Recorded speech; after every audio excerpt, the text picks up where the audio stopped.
ओम नमः शिवाय। हर हर महादेव।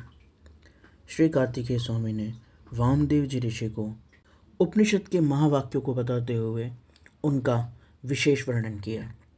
इसमें जो महावाक्य 12वें नंबर पर उन्होंने समझाया वह था अहम अस्मि परम ब्रह्म परात् परम, अर्थात मैं परापर स्वरूप परात्पर पर ब्रह्म हूँ। यही इस वाक्य का अर्थ है।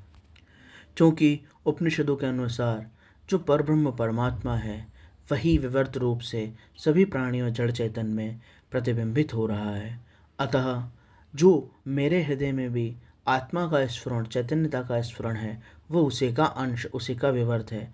अतः मैं वही हूँ।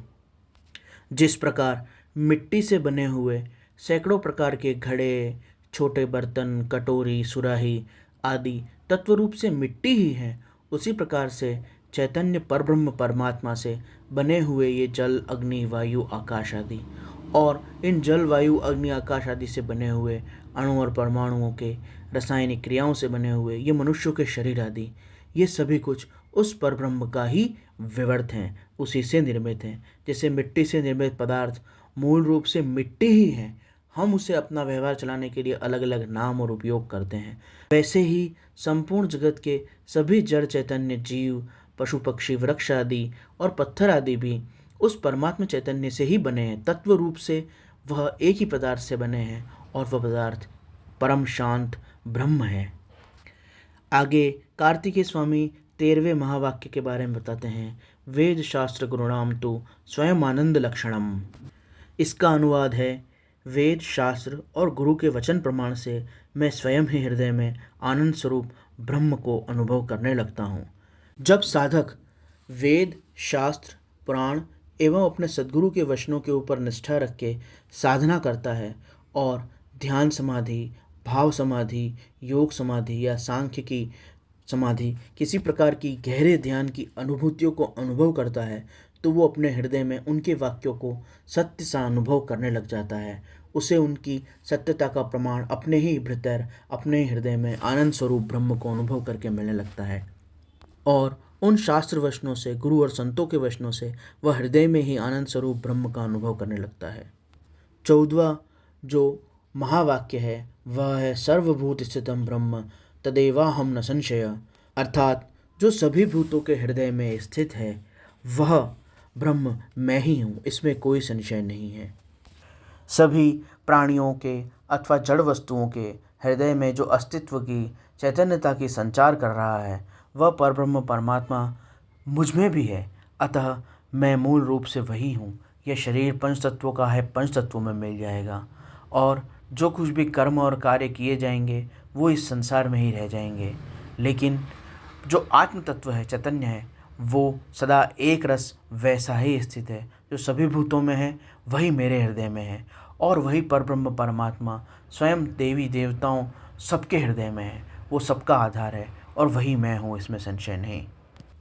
15वां महावाक्य है, तत्वस्य प्राणो अस्मि पृथिव्या प्राणो महमस्मि, अर्थात तत्व का प्राण भी मैं हूँ और पृथ्वी का प्राण भी मैं हूँ। पृथ्वी का जो प्राण है वो उसकी स्थिरता है, वो उसकी कठोरता है, और तत्व अर्थात सभी पंच तत्वों का जो प्राण है वो उनके अपने अपने गुण और उनका स्वभाव है। यहाँ पर साधक इस रूप में अपने भीतर स्थित ब्रह्म को अनुभव करता है कि जो तत्व पृथ्वी को कठोरता प्रदान कर रहा है और जल को तरलता, अग्नि को उष्णता, जो उन सभी तत्वों को उनके विशेष गुण रूप में प्राण प्रदान कर रहा है, वही मेरे हृदय में चेतना और जीवन के रूप में प्राण प्रदान कर रहा है। और ये जो प्राण स्वरूप है ब्रह्म, वह मैं ही हूँ।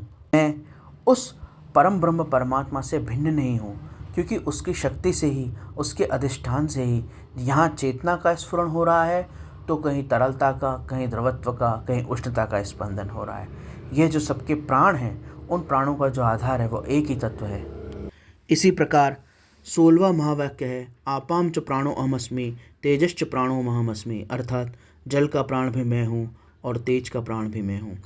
17वां महावाक्य है, वायुश्च प्राणोमस्मि आकाशस्य प्राणोमस्मि, अर्थात वायु का प्राण भी मैं हूँ, आकाश का प्राण भी मैं हूँ। 18वां महावाक्य है, त्रिगुणस्य प्राणोमहमस्मि, अर्थात सत्व, रज और तम इनका भी प्राण मैं हूँ।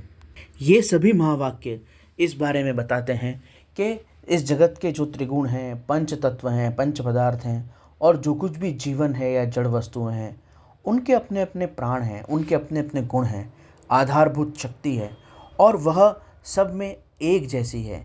वो उस परमात्मा का ही विवर्त है, उस ब्रह्म का ही विवर्त है और वास्तव में मूल तत्व ही सदा स्थायी रहता है, उसी की सत्यता है। अन्य सभी विवर्त परिवर्तनशील और म्रियमाण है। तो यहाँ पर जब मैं बात से कहा जा रहा है तो उस मैं का अर्थ ये देह नहीं है जिसका नाम लाला भाई या श्यामा भाई है। यहाँ जब मैं कहा जा रहा है तो उसका अर्थ एक विशिष्ट व्यक्ति नहीं है। यहाँ जब मैं शब्द से कहा जा रहा है तो वो मैं बोलने की जो सत्ता और स्फूर्ति देने वाला जीवन तत्व है, जो ब्रह्म तत्व है, उसकी बात हो रही है। जिस प्रकार मिट्टी के सभी बर्तनों में मिट्टी ही मूल है, मिट्टी ही उनका आधार है, उसी प्रकार से ये मैं तू बोलने वाले, लाला भाई, श्यामा भाई, रामा भाई बोलने वाले, ये जो भी अलग अलग नाम हैं, रूप हैं, पदार्थ हैं, इनका आधार जो तत्व है, जो चैतन्य है, जो आत्मा है, वह एक परब्रह्म परमात्मा ही है। अतः ये नाम के रूप से, विभिन्न आकार आकृतियों के रूप से अलग अलग हैं व्यवहार चलाने के लिए। जिसे हम मिट्टी से बने हुए घड़े को घड़ा कहते हैं, सुराही को सुराही कहते हैं, बर्तन को बर्तन कहते हैं, परंतु आधारभूत रूप से ये सब एक ही है, मिट्टी ही है। उसी प्रकार से हम किसी को वृक्ष कहते हैं, किसी को झाड़ी कहते हैं। मनुष्यों में किसी का नाम रामलाल है, किसी का श्यामलाल है, किसी का मोहन है, किसी का सोहन है। कोई उसमें टीचर है तो कोई उसमें चपरासी है, कोई भीख मांग रहा है तो कोई राजा है। इस तरह से हम विभिन्न नाम, रूप, उनके पद, ये सब उनके आसपास गढ़ लेते हैं। लेकिन ये सब कुछ जिस तत्व से निर्मित है, जिस मूल पदार्थ से निर्मित है, उस मूल पदार्थ, उस मूल तत्व का नाम चैतन्यता है, उसका नाम जीवन ऊर्जा, प्राण ऊर्जा है, जिससे ये सब कुछ गतिमान है, जिससे सब कुछ स्पंदित हो रहा है, जिससे जल का द्रवत्व है, जिससे अग्नि की उष्णता है, जिससे जीवित प्राणियों में जीवन है। वो मूल तत्व एक ही है, वही परब्रह्म परमात्मा है। और उसके आसपास हमने हमारी समझ के लिए ये नाम या आकार या आकृतियाँ गढ़ ली हैं। अतः यहाँ पर जो भी मैं रूप से कहा जा रहा है कि मैं प्राण का भी तत्व हूँ, मैं वायु का भी तत्व हूँ, मैं सभी का तेज हूँ, मैं सभी का प्राण हूँ, ये मैं यहाँ पर उस परब्रह्म परमात्मा के अधिष्ठान से कहा जा रहा है। यहाँ पर किसी विशिष्ट व्यक्ति की बात नहीं हो रही है। और सभी इस तत्व रूप से, इस परमार्थ रूप से सभी कुछ ईश्वर का ही अंश है, ईश्वर का ही स्वरूप है, ईश्वर का ही विवर्त है। 19वां महावाक्य है सर्वो अहम सर्वात्मको संसारे यद्भूतं यच्च भव्य यद वर्तमानम सर्व आत्मकत्वा अद्वितीयो अहम। इसका हिंदी अनुवाद है सब कुछ मैं ही हूँ, मैं सर्वरूप हूँ, मैं संसारी जीवात्मा भी हूँ, मैं योगनिष्ठ महासाधु संत भी हूँ। जो भूत है, जो वर्तमान है, जो भविष्य है, जो समय है, वह सब मेरा ही स्वरूप है। मैं ही अद्वितीय परमात्मा स्वरूप हूँ, मैं ही अद्वितीय परमात्मा हूँ। मैं नाम से जो कहा जा रहा है, उस अहंकार का कोई अस्तित्व नहीं है, वास्तव में परमात्मा ही है। परमात्मा के अतिरिक्त अन्य कोई पदार्थ है ही नहीं, अतः मैं भी वही हूँ। 20वां महावाक्य है सर्वम खल्विदम ब्रह्म और 21वां महावाक्य है यो असो सोहम हंस सो अहम मस्ति, अर्थात जो वह परमात्मा है वह मैं हूँ और जिसकी सत्ता से मुझे ये बोलने की शक्ति प्राप्त हो रही है। मेरे हृदय के भीतर स्वयं के अस्तित्व का भान, मैंपन उत्पन्न हो रहा है। जो मैं बोल पा रहा हूँ वह भी परमात्मा ही है। इस प्रकार से जो वह परमात्मा है वह मैं हूँ और जो मैं हूँ वह परमात्मा है, हम में कोई भेद नहीं है। इस प्रकार यहाँ 12 महावाक्यों का जो अर्थ कार्तिकेय स्वामी ने वामदेव ऋषि को बताया वह संपूर्ण हुआ। इसमें सबसे महत्वपूर्ण बात जो समझने की है वो ये है कि ये महावाक्य जो हैं, ये जो साधन है, इस महावाक्यों का जो उपदेश है वो उन्होंने सन्यासियों, त्यागियों, ज्ञानी, भक्त, साधक, सिद्ध और योगियों के लिए किया है, जिन्होंने अपने जीवन का एकमात्र उद्देश्य परमात्मा स्वरूप में एकता करने के लिए निर्मित कर लिया है।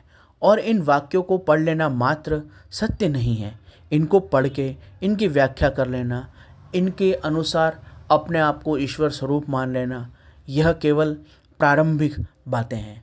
वास्तव में जब साधक इतनी साधना भजन करता है कि उसका भाव भगवदी हो जाता है, उसके और ईश्वर के बीच में कोई भेद नहीं रह जाता, उसका जीवात्मा और परमात्मा एक हो जाता है।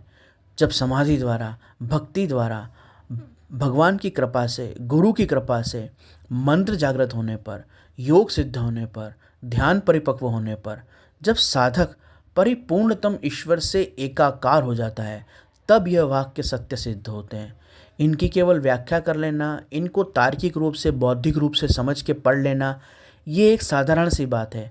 वह तो कोई भी पढ़ा लिखा व्यक्ति कर सकता है, परंतु इसका अनुभव करना, जीवन में इसको उपलब्ध हो जाना, यही मनुष्य जीवन की पूर्णता है और इसी के लिए मनुष्य जीवन प्राप्त हुआ है। और उसके लिए बड़ी गुरु कृपा की, बड़ी भगवत कृपा की, भक्ति, साधन, भजन, नियम, निष्ठा की गहरी सघन आवश्यकता होती है। जब व्यक्ति साधन, भजन, भक्ति, भाव, योग, अभ्यास, ध्यान आदि के द्वारा इस स्थिति को प्राप्त कर लेता है, तब ये महावाक्य चरितार्थ होते हैं। इसीलिए जब कार्तिकेय स्वामी ने इनका उपदेश किया, उससे सबसे पहले उन्होंने संन्यास की विधि को बताया। संन्यास की विधि को बताने से पहले उसके लिए योग्य अधिकारी को बताया कि उस व्यक्ति का कैसा जीवन हो, उसका कैसा भाव हो, उसका कैसा संकल्प हो और उसकी क्या निष्ठा हो। उस निष्ठा, उस संकल्प, उस भावना और तत्परता के साथ जब व्यक्ति सर्व त्याग करके केवल ईश्वर के लिए अपने आप को अर्पण कर देता है और अपना जीवन उसी में पूरी तरह समर्पित कर देता है, तब वो इस चीज़ का अनुभव कर पाता है जो महावाक्य यहाँ कहे गए हैं।